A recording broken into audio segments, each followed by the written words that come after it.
নমস্কার বন্ধুরা, শিক্ষা টিউব চ্যানেলের পক্ষ থেকে আপনাদের সকলকে স্বাগত জানাই।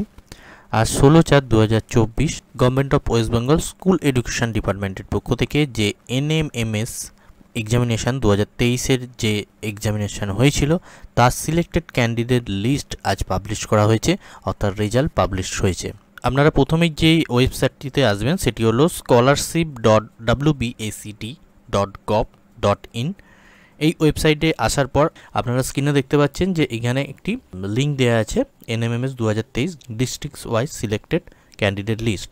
তো এই জায়গায় ক্লিক করলে একদম ডিস্ট্রিক্ট ওয়াইজ আপনারা সেই ক্যান্ডিডেট লিস্ট আপনারা পেয়ে যাবেন, যে ডিস্ট্রিক্ট থেকে ক্যান্ডিডেট সিলেক্টেড হয়েছে। তো আমি যে কোনো একটা ডিস্ট্রিক্ট আমি ক্লিক করলাম। দেখুন এখানে ক্যান্ডিডেটের ফুল ডিটেলস দেওয়া আছে, ক্যান্ডিডেট রোল নাম্বার, যে এক্সাম দিয়েছিল তার রোল নাম্বারটা, নেম, অ্যাড্রেস দেওয়া আছে ক্যান্ডিডেটের, ডিস্ট্রিক্ট কোন ডিস্ট্রিক্ট থেকে সে এক্সাম দিয়েছে, ইউডাইস কোড। এই ইউডাইস কোডটা কিন্তু স্কুলের, স্টুডেন্টটি যে স্কুলে সে পড়াশোনা করছে সেই স্কুলের, এবং স্কুলের নাম, স্কুলের অ্যাড্রেস, ডিস্ট্রিক্ট নেম আবার দেওয়া আছে, জেন্ডার, কাস্ট, ডিসেবিলিটি স্ট্যাটাস দেওয়া আছে, এবং দুটো এক্সাম হয়েছিল ম্যাট এবং স্যাট, এবং টোটাল মার্কস ম্যাটে কত পেয়েছে এবং স্যাটে কত পেয়েছে, এবং টোটাল মার্কস সে কত পেয়েছে সেটা দেয়া, এবং আধার নাম্বারটাও দেয়া আছে।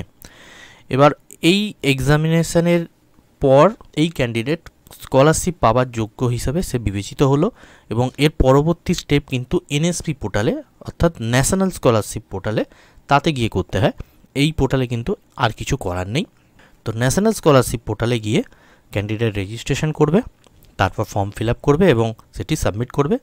তারপরে সেটি স্কুলে আবার সেটি ভেরিফাই হবে, এবং ডিস্ট্রিক্টেও ভেরিফাই হওয়ার পর সেটি চলে যাবে সেন্ট্রালে, এবং সেন্ট্রাল ভেরিফাই করার পর স্টুডেন্টদের কাছে সেই স্কলারশিপের অ্যামাউন্টটা আসবে।